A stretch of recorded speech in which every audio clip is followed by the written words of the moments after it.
Get off my phone this instant. Daddy, chill. He's coming, Muffin! What the hell is even that? The AP Royal Oak burst onto the scene in 1972, pioneering the luxury steel sports watch genre, with its Gerald Genta design having the now famous octagonal bezel and integrated bracelet.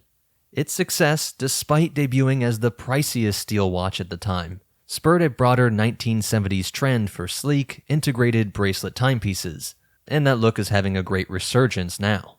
Over 50 years later with the Tissot PRX and Citizen, brands like Patek Philippe with the Nautilus in 1976 and Vacheron Constantin with the 222, which came out in 1977, they all joined the fray at this high-end offering. In the mainstream, even established companies experimented with homage designs. It was an era when open imitation in watch design was more common and far less controversial than it is today. In other words, more legal teams might be involved nowadays. Bulova was the American and Swiss brand known for its innovation. I think the Accutron needs to be in the Hall of Fame, only eventually bested by the Spring Drive, and Bulova was not about to be left behind. Gerald Genta himself had worked as a designer for Bulova in the 1960s, before creating the Royal Oak for AP. Some even speculated that Gerald might have originally shopped the Royal Oak concept to Bulova. There's not a lot of evidence here, and it would be really sad if they dropped the ball twice, as the Accutron was famously involved in the space program, but Omega swooped in to become the actual moon watch that was worn by astronauts. Even if they were surrounded by Accutron tech, people really care more about the Speedmaster story since it was on the wrist. If they somehow fumbled the Royal Oak design too, that would be a tragedy, but this might just be an apocryphal tale. But what is clear is that once Bulova saw the Royal Oak's success, they released their own take on the design a few years later.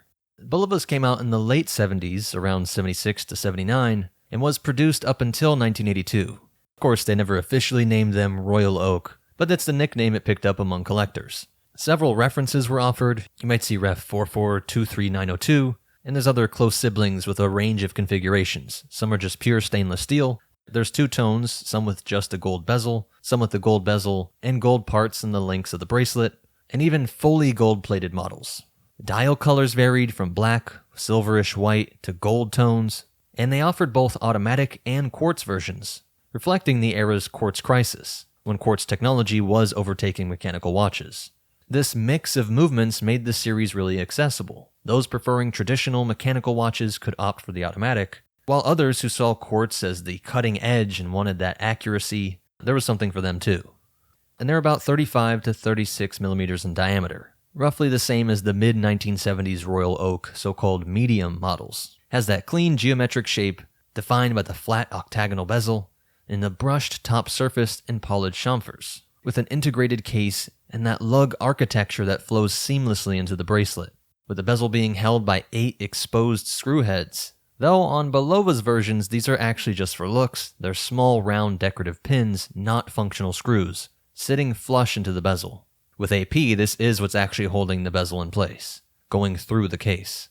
Bulova even copied the hexagonal crown at 3 o'clock, and the iconic guilloche texture, that waffle-like appearance on the dial. Though many actually think they pulled off this so-called clou de Paris, being smaller and tighter than AP's Grand Tapisserie, creating a subtle, satiny sort of shimmer in changing light.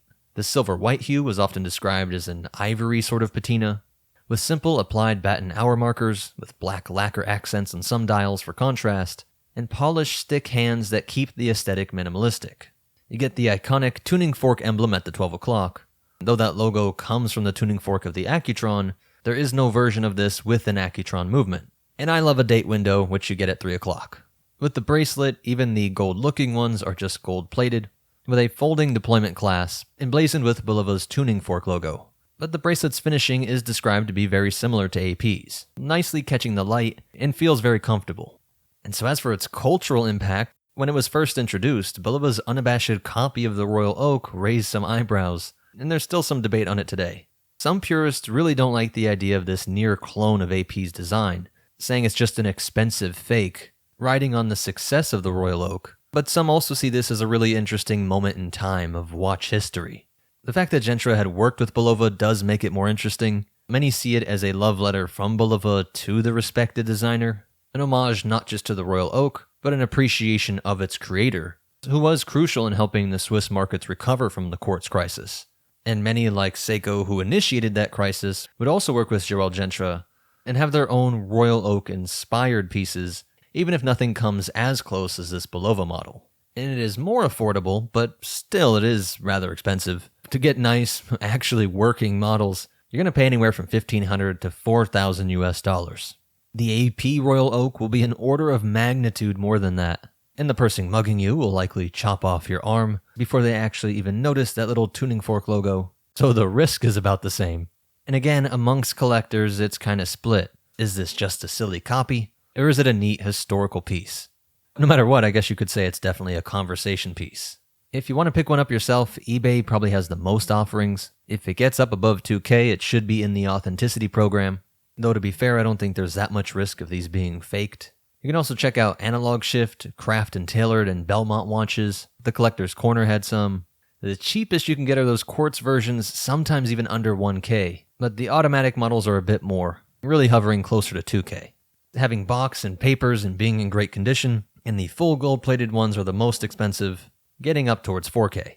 Since it is gold-plated, you do gotta worry about the tarnish or wear-through, though some really appreciate the light patina on the dials. Specifically, a lot of collectors like the ivory tone they've kind of taken over the years. The original Bulova bracelet clasp should have the tuning fork logo. Some cheaper ones are going to have it replaced with a generic clasp. And keep an eye out that the crown is original. It should be the small hexagonal crown, just like the AP Royal Oak. Some have been replaced with the round crown, and so obviously something's been changed there. But also the water resistance might be compromised, so keep an eye out for that. Like I said, outright fakes of this really aren't that common. The critics are just going to say this was a fake to begin with, but make sure you get the Bulova name or logo at 12. Keep a close look at that waffle pattern. It should not be smooth or printed. And there's usually reference numbers or a date code on the back, like N9 would mean 1979. If you do pick up the automatic one, the good news is that it's a well-known movement, an ETA 2892. So any competent watchmaker should be able to service it and source parts if needed. I love the tuning fork movement, that smooth sweep of the second hand, but I also know that comes with a lot of risk. If that breaks, you're kind of screwed. This being offered as a standard quartz, or this popular automatic movement, does mean you can actually get it serviced and repaired one day. So I'm not really sure where I sit on this. To be honest, I think it's kind of cool. If this channel ever gets big enough, my whole idea here is I'm just going to put the money I make from this back into the channel. Ever since I found one and put it in the cart weeks ago, I keep seeing them popped up via algorithms. And I don't know, there's just something really neat about it, especially when you come to appreciate Bulova. It's sad that I used to think, and many still do, that Bulova is just some sort of mall watch brand. They really have diluted their image in a lot of ways. But once you actually understand and appreciate their history, it makes stuff like this even cooler. So whether you're drawn by the Gerald Genta connection, that vintage quartz nostalgia, or of course just that it looks like an AP Royal Oak, at least you know all about it. It is definitely interesting, whether you think it's abominable or desirable. Please let me know what you guys think of this in the comments down below, especially if you've had any personal experience with it. I'd love to hear from someone that's actually had hands-on with this thing. But that's it for now. Please hit that like button, it really does help out. I'll see you in the next one.